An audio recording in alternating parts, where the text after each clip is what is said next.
So that of the ANC Secretary-General Fikile Mbalula over the weekend, admitting that the party lied in Parliament to protect former President Jacob Zuma, wherein he mentions that the party went out and called a swimming pool a fire pool. And of course, he has tweeted this morning as well, defending some of those remarks. And it's an ongoing discussion where earlier we saw the chairperson of the African National Congress, while speaking to Samkele Maseko, our reporter in Nkandla, essentially saying that he does appreciate an outspoken Secretary General of the African National Congress. But we take this for the story further now, and we're joined by research professor at the Northwest University, Professor André Duvenhage, speaking to us and giving us some analysis on this very big discussion. Prof, good morning to you. Thank you so much for joining us. I think let's start there. The first time you heard those remarks by the SG of the African National Congress, your initial thoughts? Good morning, lady. Good morning, listeners. Yes, in fact, it was with a bit of shock. I cannot believe that a Secretary General of an organization fighting one of the most difficult elections since 1994 can make that type of statements implicating former presidents, although there may be merit in what he has said. The fact of the matter is, you do not implicate leadership in order to help your president, in this case, Mr. Cyril Ramaphosa, surviving. And the argument is a very interesting one. The ANC supported the lies and the misconduct of President Jacob Zuma with regard to the Kwezi situation, and secondly, with regard to the Nkandla fire pool. And therefore, the ANC need to support Mr. Ramaphosa, who is experiencing a number of difficulties. That is completely unacceptable for any Secretary General. And at this point in time, Mr. Fikile Mbalula has become known as a bit of a loose cannon, making strange remarks. And I believe this is not going to be a healthy thing for the ANC fighting a very difficult election. Let's talk about the election there. How you feel that this discussion, and not just the remarks, but really how this discussion also is playing out in the public arena, impacts the ANC going into the 2024 general elections?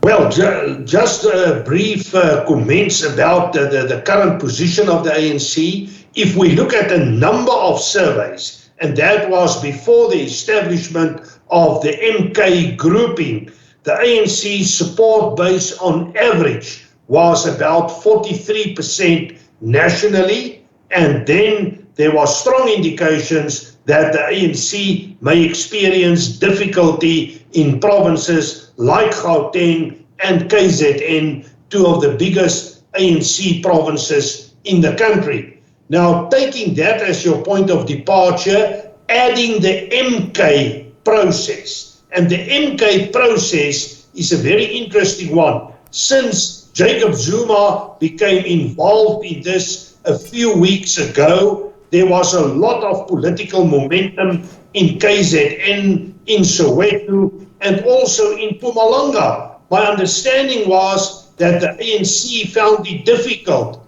to mobilize grassroots support as a result of the MK initiative. So at this point in time, it is not healthy for the ANC. Now, Mr. Fikile Mbalula came with these type of state points, viewpoints, and this will reflect negative on the moral high ground of the party. It reflects negatively on the leadership. And we know about the rumors about Mr. Ramaphosa's so-called illness over the weekend.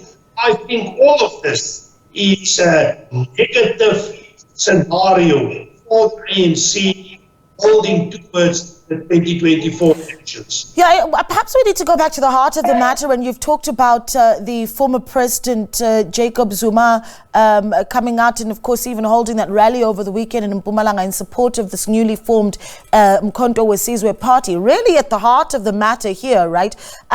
Is that party a real threat for the African National Congress? And we heard just a moment ago the chairperson of the party, Mr. Kwede Mantashe, while speaking to our reporter, Samkele Maseko, saying that being asked whether they're going to be, I suppose, embarking on any disciplinary processes against former President Jacob Zuma, and he said there's no need to, as he himself has walked away from the party. I mean, what does that MK party mean, in your view, for the governing ANC? Well, I have no doubt that the MK party, in a way, is reconstituting of what we previously known as the old Premier League and important elements of the so-called RET faction within the ANC. And I think it is quite clear that Mr. Zuma in person, and there are also other influential people involved in this party, will definitely be able to mobilize support. And if only they can mobilize a few percentage of the support away from the ANC, it can have a huge impact on the national election and the outcome of the election.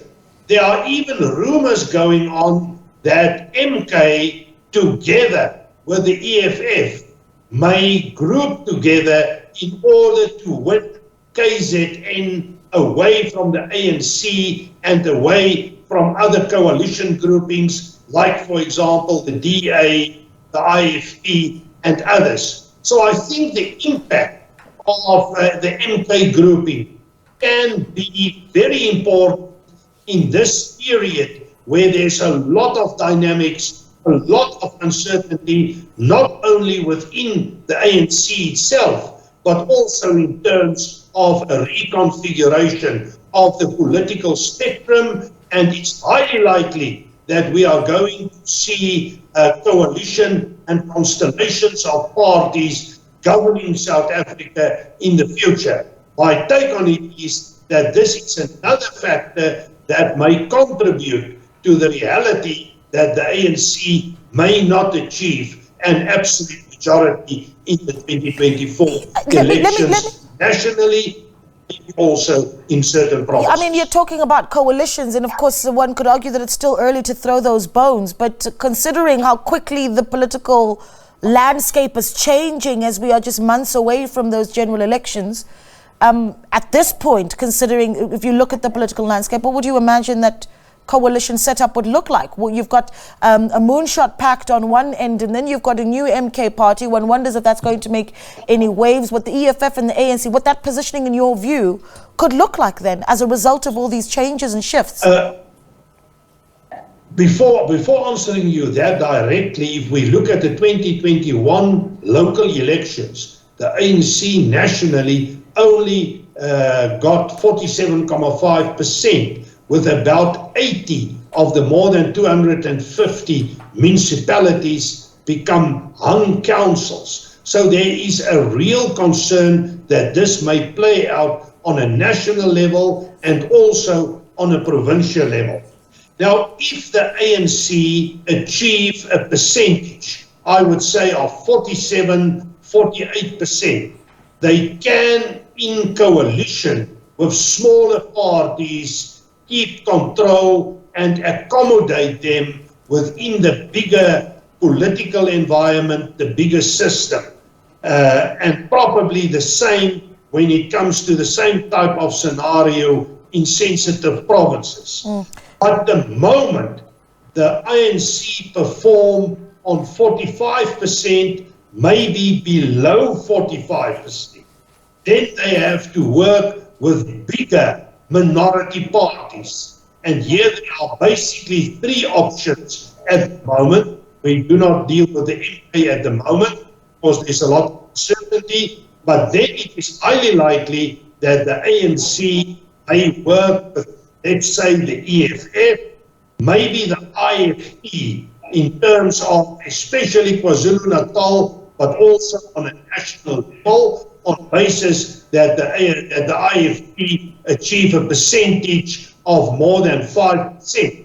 And I think between 6 and 8% is likely for the AFP under ideal conditions. And then the third option will be to work with a party like the DA, but due to racial and other differences, historical differences, these are unlikely. However, I also believe if the ANC achieve a percentage 45 and lower, this will be the end of the leadership of Cyril Ramaphosa. Well, we'll wait for those chips to fall when they do, as we get into the general elections. Just as we wrap up, earlier we heard Gwede Mantashe, chairperson of the African National Congress, saying that it's a fallacy, essentially, saying that it's a fallacy that there was an ANC of Jacob Zuma and an ANC of President Cyril Ramaphosa. What does the party say to South Africans in its January 8th statement that is delivered this weekend, if they are to, I suppose, hold and regain the confidence of their voters? Well, I think it's going to be extremely difficult to keep the levels of confidence where it was in the past. And this is a result of many factors, not only within the ANC, but also in terms of the more comprehensive political landscape, politically, economically, and socially.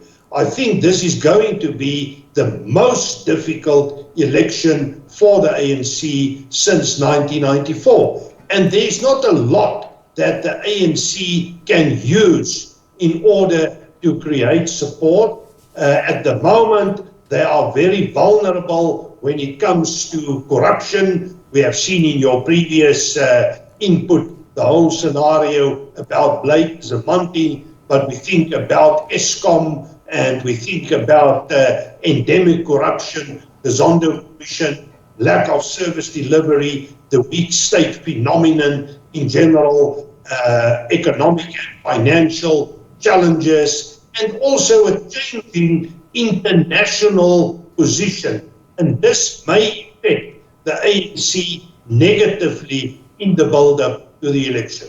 All right. Well, we leave it there. We really do appreciate your time. Thank you so much for speaking to us. Research professor at the Northwest University, Professor André Duvenhage, speaking to us on Mbalula's statement.